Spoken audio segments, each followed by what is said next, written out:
Hi everyone, I hope you're good guys and welcome for a new video. Today I'm gonna share with you some insight of how I create my shortcut track. Basically first I wanted to do like last time, like kind of 5 secret weapon over the whole EP, sharing with your tips, but I asked you what you wanted and most of people answer the async line and the pad or the break from the shortcut track. So mainly was this track, so on the end I said okay, why not to just deconstruct this track, after all if it's what people want. So that's what we're gonna do today. So I'm gonna share with you every element of the track. There is some element that will pass and go quicker than other, which are elements that are not that important. And yeah, so let's have a listen how it is. How it sounds. That was the track.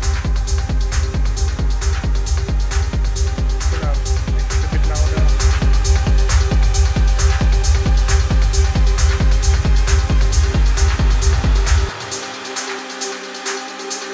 And this break has been requested as well.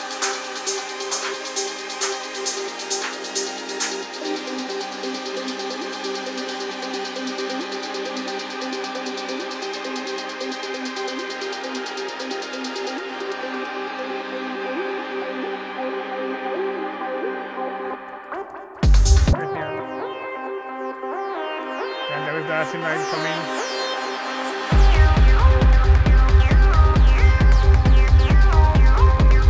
Alright, so let's dig into it. I'm gonna put the timeline in the description, so if you're not interested by the drums or so on, you can just go down and I will put at what time I'm talking about the pad, what time I'm talking about the acid line, what time I'm talking about the arrangement. And yeah, so for the drum, that was basically a kind of track I've been like very simple, but it's kind of day that you just wanna produce, you don't wanna overthink, or so just throw stuff and if it works, it works. So the drums, the main drums loop is like this.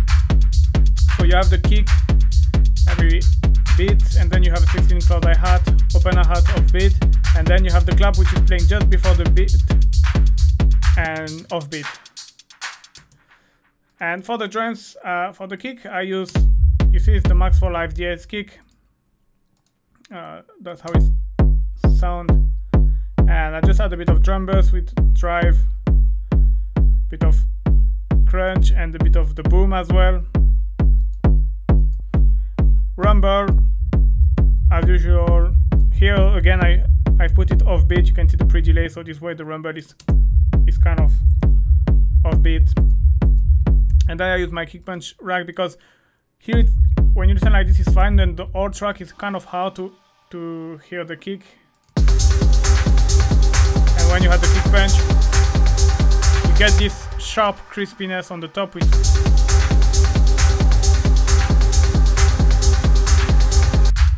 so, as usual, when you listen like this, it kind of sound too much, but in the rest of the track, it's fine. And then mono. Then we have close hi-hat. This I'm not gonna spend 10 hours. It's just close hi-hat, open hi-hat. Same, I use the Max for Live. This is included in Live suite when you download Max for Live with, and it's kind of nice noisy hats. And clap is the same. I was probably experimenting with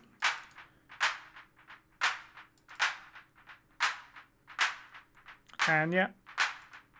So just here you have a bit of, you can hear you have a bit of delay, and it's coming from the return. I've shared with you already this track. I will put the link in the description if you want to get this track with some effect inside. So this way you can easily send your element through with some reverb or some delay. Alright, and that's it for the drums. Nothing more to say. Then you have the tom. So the tom is a classic 909 tom.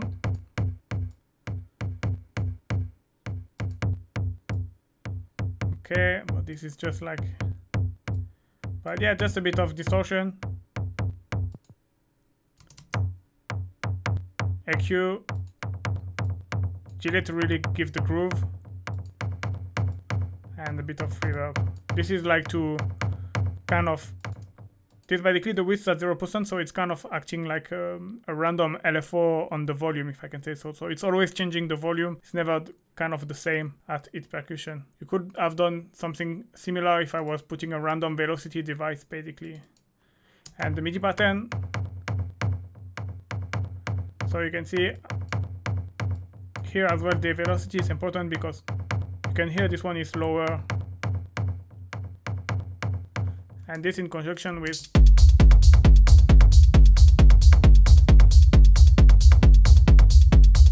the kick, and that's get your main groove. Then you have the close hi-hat, which is basically from a loop. It's classic close hi-hat, similar to the other one. I'm not gonna spend time. I can show you the effect chain if you want, but it's nothing special. It's just a close hi-hat. Ride, same with the ride. The MIDI pattern is as usual. If you're familiar with my video, you know I like that. Usually have the one offbeat stronger, and then after the one who are not offbeat, you put down the velocity. Sometimes I like as well to bring it the velocity like in the middle, like to be like up and down. Sometimes I'm doing too low and one up. Here it's hard to hear with the track, but here I have this second ride where I add the LFO kind of modulating the pitch, and you can hear like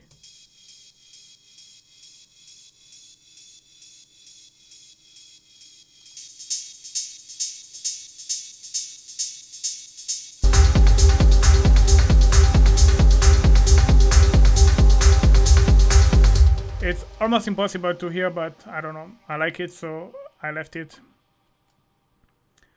And the ride, yeah, just a bit of distortion and reverb and sidechain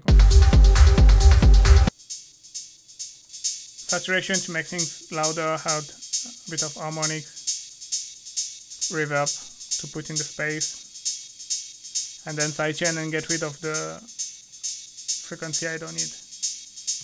Alright, and let's jump into the Perc.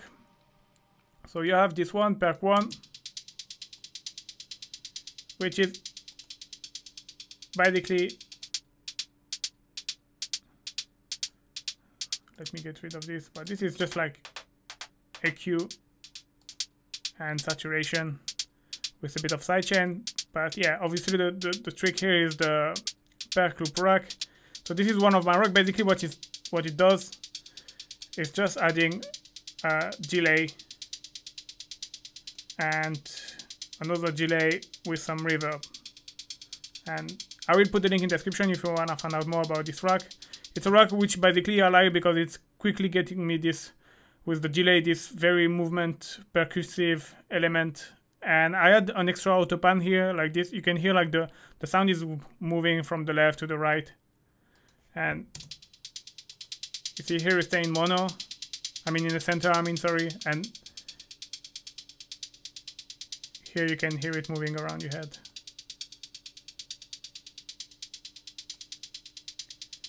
And the pattern, the MIDI pattern is like this. So what I like to do usually is like this. I like to play to not close, or you can play like this.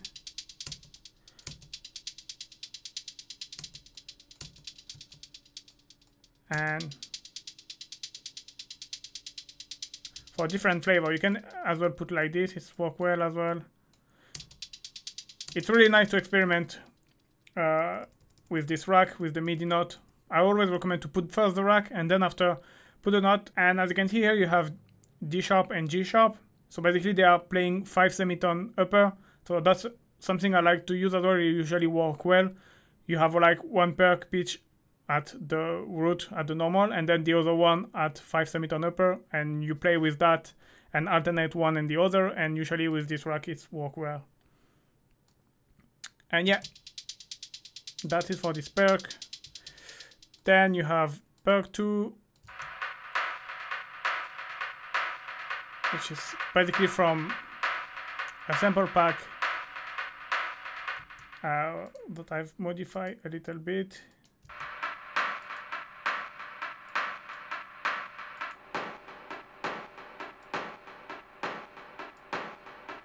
But yeah, EQ, delay, saturation,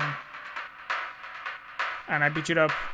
So this kind of Perc is quite, like if you can hear how the MIDI pattern is doing, it's basically probably I don't remember honestly, but you need to find a perk.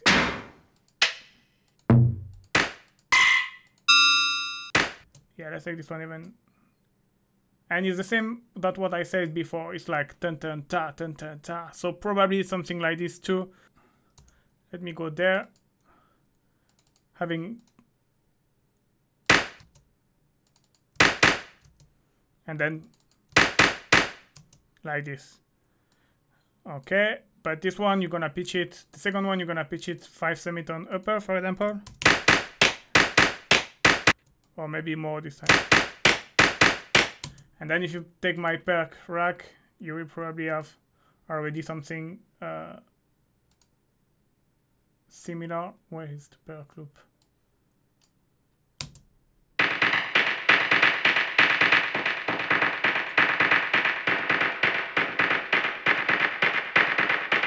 So yeah, you get the idea how I made the loop initially. Obviously more reverb, but that's the idea behind the perc. Alright, so now let's jump into the pad. So you can see you have pad and pad break because I wanted to add an extra thing for the break. I mean from the break when the acid line is coming. So let's jump into the first one. So you can see I have layer 2 pads. Yeah, the first pad sound like this. I'm just gonna, so this is just like automation for arrangement. You have some EQ. Oh, sorry.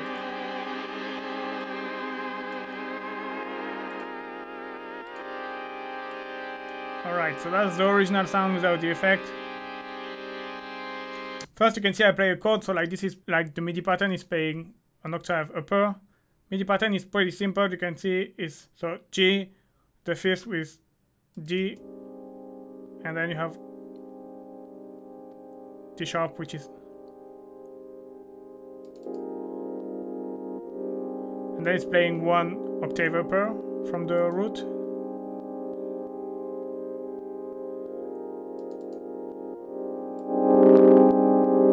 So here, different thing, you can see it's basic shape and it's a triangle, but as you can see there is some movement. Same goes here, you have the pulse, which is quite moving a lot. And here's one of the main characteristics is I use LFO, 2 LFO, and so you have LFO 1, as you can see it's slow. So it's moved the filter, so both you have 2 filters. You can see it's kind of moving the filter to adding slow movement, and it's moving as well the oscillator to position, so making it going up and down. And it's modifying the oscillator 1 pulse width, so you can see there is, you can see like it's moving from the left and the right slowly. So that's what oscillator 1 does. And the oscillator 2, it's a bit more rapid LFO, and it's changing oscillator 1 position, so it's just going up, down, up, down, up, down, and oscillator 2 pulse width. So it's basically the opposite if you notice.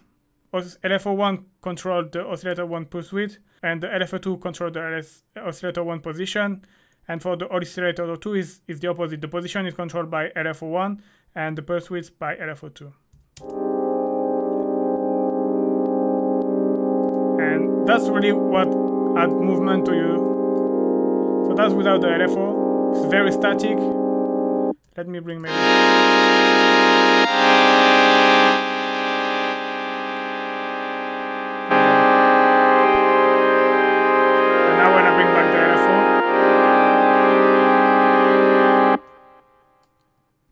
Alright, and yeah, I used 2 filters,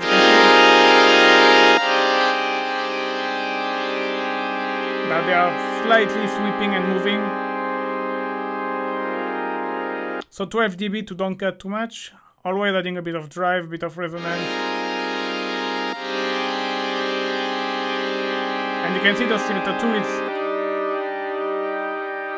5 semitone upper as well. That gives this dramatic effect. You could put 7 semitone, you can, yeah.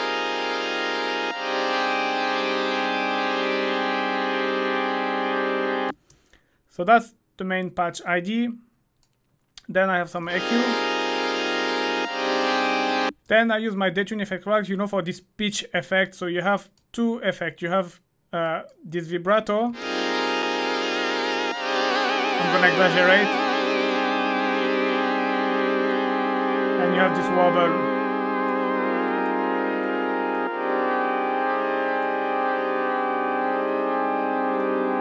It's like this.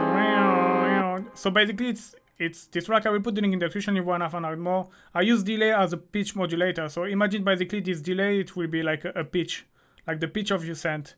And basically I use LFO. I don't know why the image is not working here, but yes, because of this. And so I use this LFO to modulate the pitch here, which is basically the delay. And same goes with this one, the second macro. But it's like more like a slower LFO. So I like this kind of detune effect because it's kind of giving a dramatic effect. So it's not the taste of everyone, but I like sometimes. And then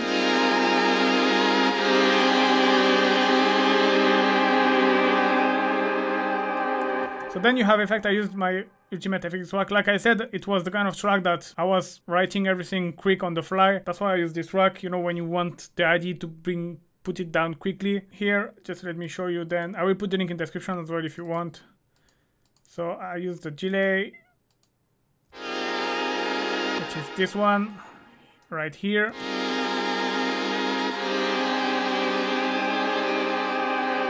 Yeah, unfortunately I cannot deactivate,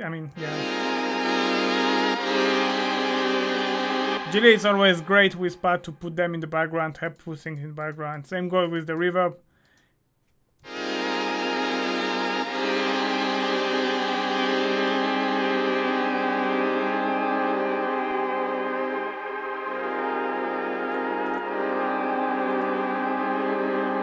And then I have this is just like some automation modulation to sometimes put it more in the background with the low pass filter or more in the front. And that's it for the first pad. And so the second layer is I basically use one of the presets on my preset bank. So here this I didn't use it. So let's go quick inside it. I'm gonna so again the same kind of pad. You see you have a saw wave and the pulse where I modulate the pulse width. You see slow movement with LFO. So here this preset is a bit more simple, let's say, than the other one. And I just modify the pulse width of each scent so you can see. But obviously at different intensity. And sub oscillator as well, just to add extra harmonic. That's the envelope. A bit of detune.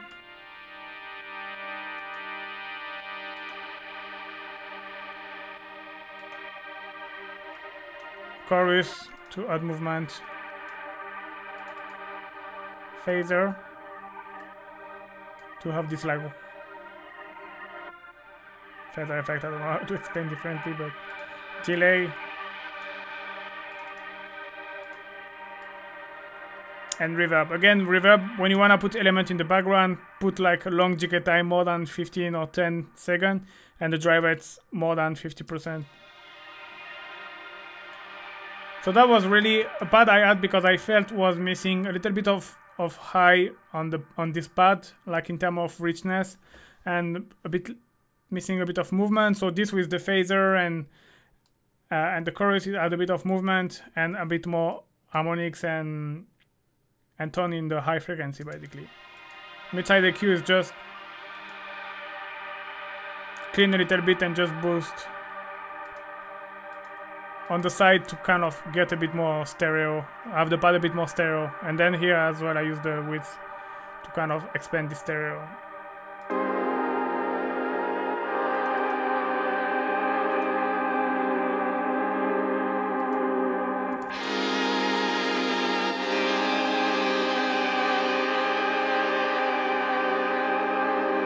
So you can see this one like straight away it's adding more movement and more richness on the high. And yeah, then you have this pad break, which basically is just mainly like for the, I use it after, but it's for the break to just add another extra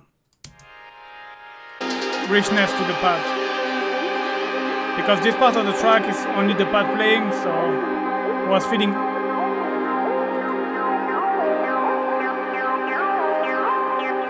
it's very subtle, but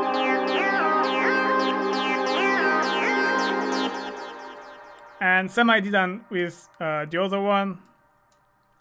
So I have sidechain compression. This is stereo width to make it on the side. Some EQ and the pad.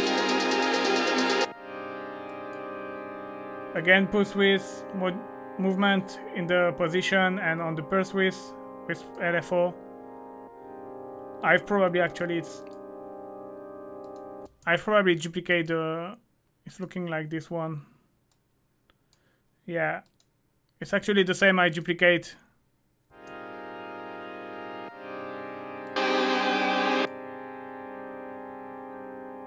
So yeah, it's exactly the same now.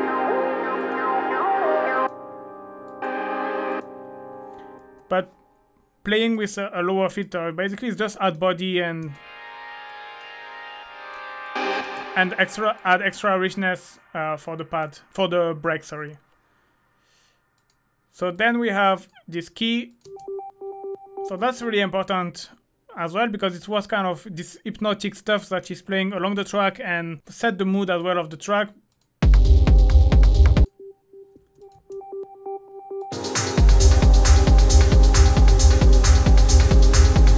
If I remove it, it's missing something. And so here it's here it's very funny because you have basically the same patch, it's the same track, both I duplicated. The only thing is like operator here, as you can see that the course is at 2, and here the course is at 1, which is one is 1 octave down. This one is on 1 octave down than the other. And so what I could have done basically is taking these two MIDI and merging them in just one pattern with having, for example, so this one is an octave lower. So having this MIDI playing another octave lower and then bringing it back together with this one, basically to have just like one track. But what was happening is when I was merging both MIDI and both track, because they are identical, I don't know, operator wasn't responding the same. So I have to keep them separate. I still don't know why, but here the thing is, so you have this one, who you have the high note. And here's the same pattern, but an octave down, all right? And you can see here what I've done with the pattern. It's the same pattern, but it's kind of one is delayed, if you can see. Like you can see here, you have 2 note and 3 note, 2 note, 3 note, and here's the same. Basically, if I bring this like this, you can see it's the same pattern, but that I've just shift. So like this, you have this up, and it's not playing here at the beginning, but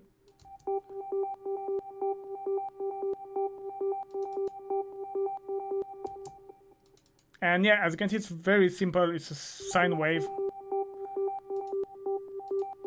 with a bit of delay and reverb. I'm not gonna go deep because it's kind of classic sound, but here the trick was really like having these two patterns like shift one to another and playing at 2 octaves different. Basically, that's what it does. All right, then come the acid, which is coming here at the main break. So the MIDI pattern is pretty simple. You can see it's C, and then you have C 1 octave upper, and then after you have D sharp and G, which is basically a minor chord, basically.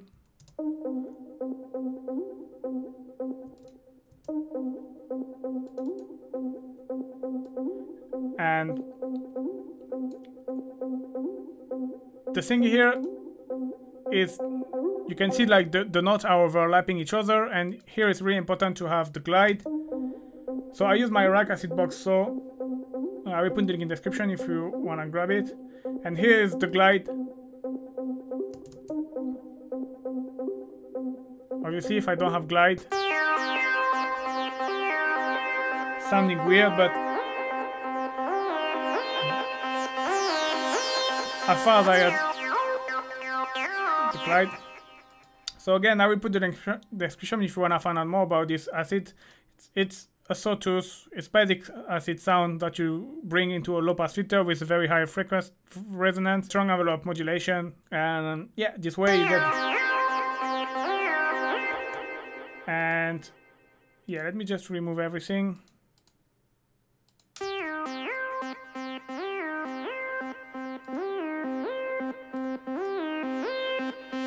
So yeah, again, it's the MIDI pattern which stores everything. And one thing which is really important for this track is obviously, as you can see, there is quite a lot of automation. So you can see here there is reverb, time, resonance, envelope modulation, cutoff, GK. So basically what I've done, I've just like re-record like 5 times the track and always modulating a different parameter. This way, because it's a very short acid pattern, if you don't add a lot of modulation, it's just gonna get super boring. Here the cutoff is kind of acting like a tone modifier, because when you, according to how you shape and how you turn your cutoff, it's kind of changing a bit of the tone of. Imagine if you have always on the same cutoff position, it's super boring. Rather than when you start to go up, down. So yeah, then a bit of overdrive, EQ. So here I use my rack here. So the first one is a bit of distortion. Basically this is like saturator basic default that you have a bit of drive.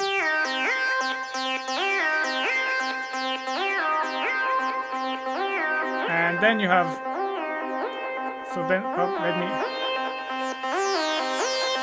then you have the delay here.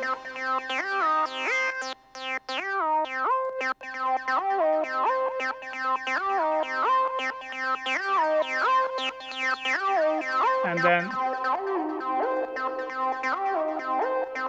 reverb.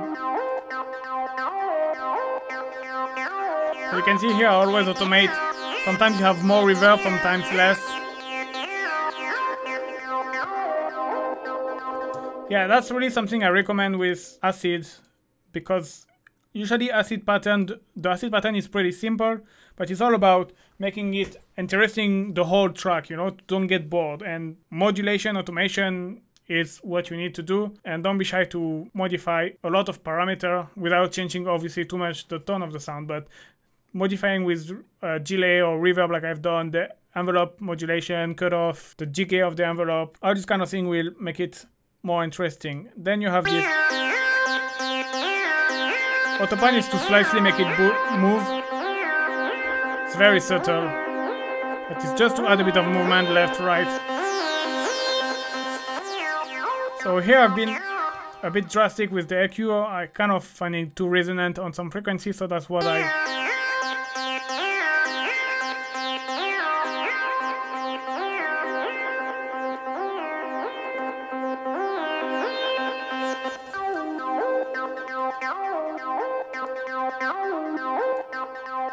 Kind of because of it's a very resonant sound, obviously it's really easy to mess up with your mix and to get kind of muffled kind of sound. So yeah, that's EQ half. Just don't do too many, because otherwise you're gonna completely change the tone of your sound. And don't go too down neither in terms of gain reduction, because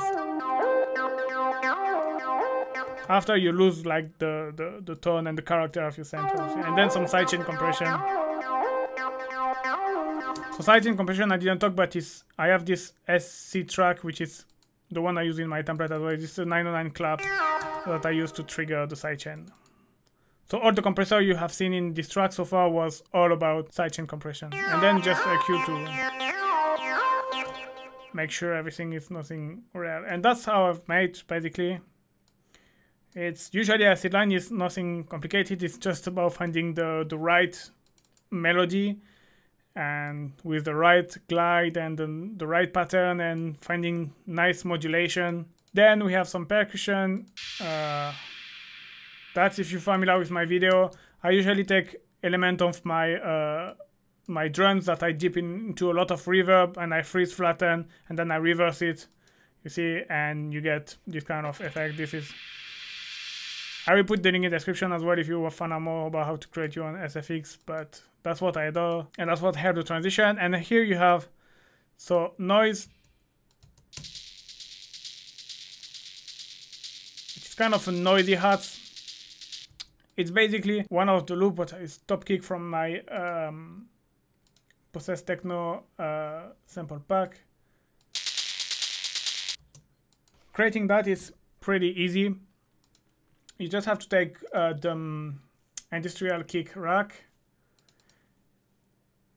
and basically, where is it here? Let me just, and you can take mainly any kick, it doesn't matter. I mean, obviously, depending what you put, you're gonna change the tone, but the stuff here is to use only the off pair and filter it, and then maybe change the preset, play a little bit, and this way you have maybe add a bit reverb as well, you know, like experiment with. But that was the idea, that's how I create this stuff, and it's always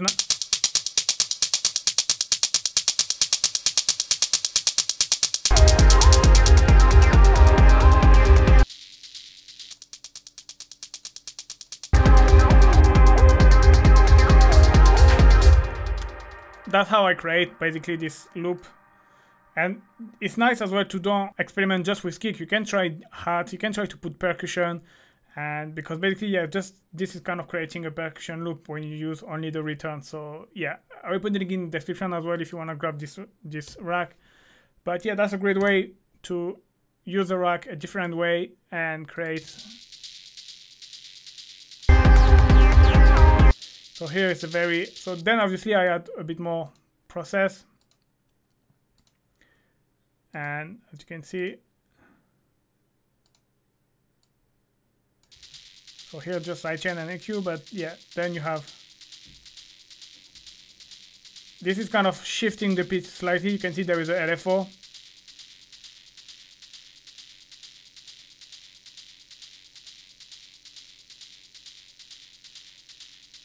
It's slightly changing the pitch. Here as well, it's like a random LFO on the volume, so it's like changing randomly the volume, automating to make it sound less, let's say, like more analog, if we can say so. Here again, you can hear there is, here's a high pass filter where you have an LFO as well, and again, your filter is gonna move like this slowly.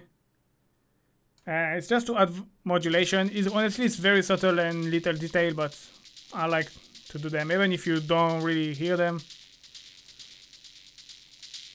Overdrive, bit of crunch, everything, saturation, EQ to boost the frequency. I wanted slight reverb and sidechain. Alright, and then you have this noise too, which is kind of a weird ride, or I don't know how to say. So you can see I have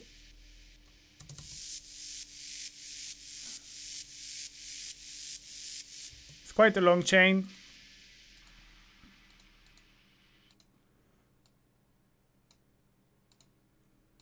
Up.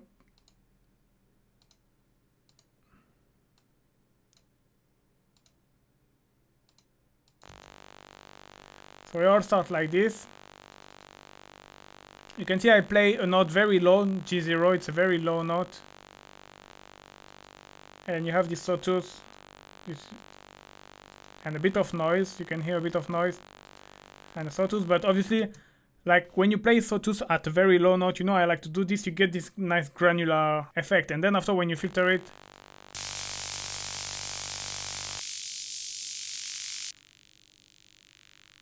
it's nice. Here again I have a bit of LFO, you can hear the filter moving. So I'm to crush it, make it more noisy, overdrive, accentuate that, filtering. This is kind of sidechain.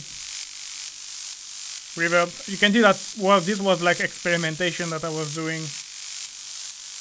Then nothing. This kind of putting a little bit in the background, make it breathe a little bit. This put it on the side. You have a bit of chorus as well that you can hear. Then you filter everything and you have some sidechain and you get it. So this acts like kind of a ride. It's probably better.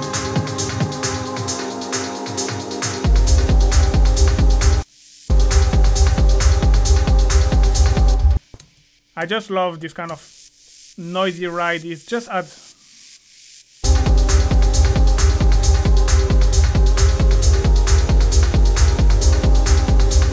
something extra. So yeah. Alright, so that's for most of the element, and then the arrangement. So you can see the idea was like having a first main part with just the pad playing, and then after having a long break where I bring the acid, and then after playing all together. So most of you ask as well about the break. So I have everything playing here.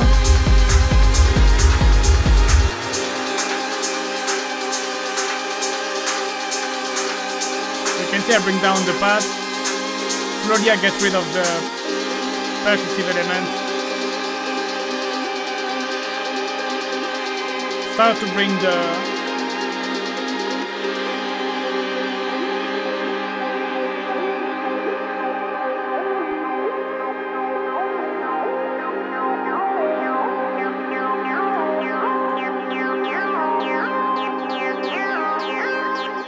So yeah, here's what's happening. Slowly I start to get rid of all of the drum. I usually never get rid of all of them in the same time, you know, like gradually. I usually start to always first get rid of the ride and all of the noisy, very rhythmic and groovy stuff. And then slowly I get rid of the other element. Here I get rid of.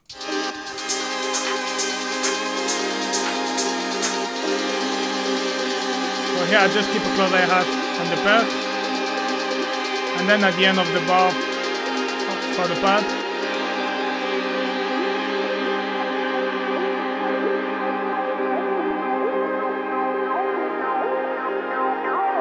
Bring up the acid.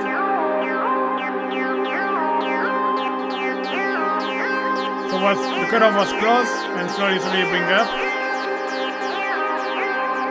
Bring it back the pad. So this way you bring down to calm the tension, and then after you start to reopen it again to bring back the tension.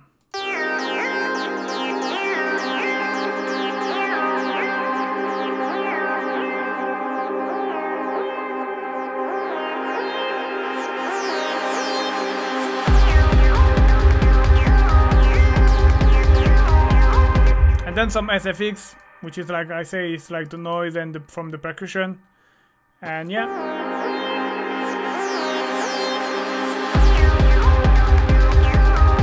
You can see how brutally I bring back the cutoff.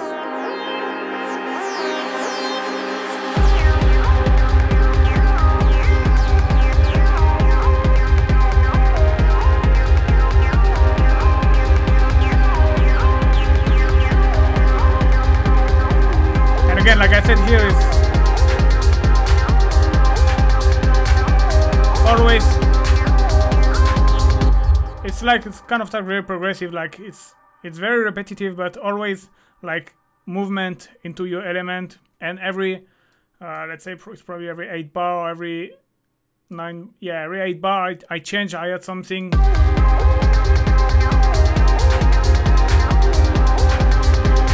here you can hear I bring the clap. There is this closer hats coming. And then after I bring the ride. The pad is coming back. I mean, it's coming back, it's stronger.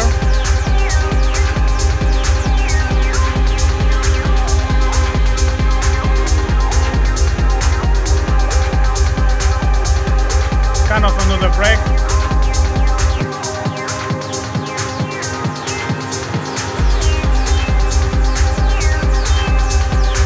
Here's what I could call the second write.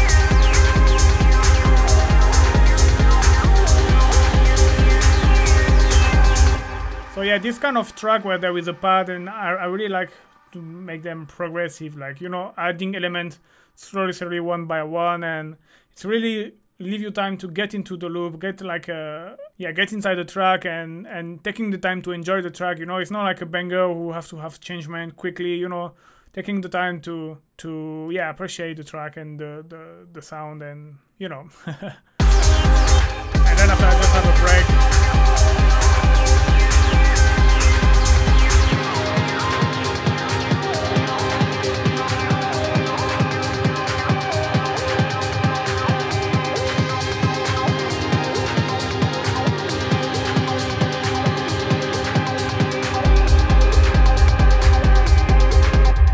And then again, you know, it's mainly like the same kind of way that I do my arrangement for my template. So it's like always getting slowly to get rid of element, bringing down the cutoff of the element, you know, slowly, to don't have a too brutal transition.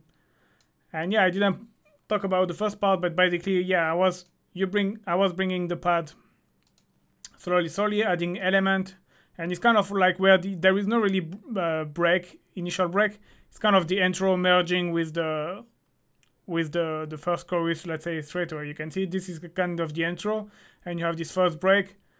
So basically all of these parts is like the pad is like opening slowly, and then here like the pad is well open. I have more drum and more percussion, so which is kind of feel like the track already started, and then I have another break.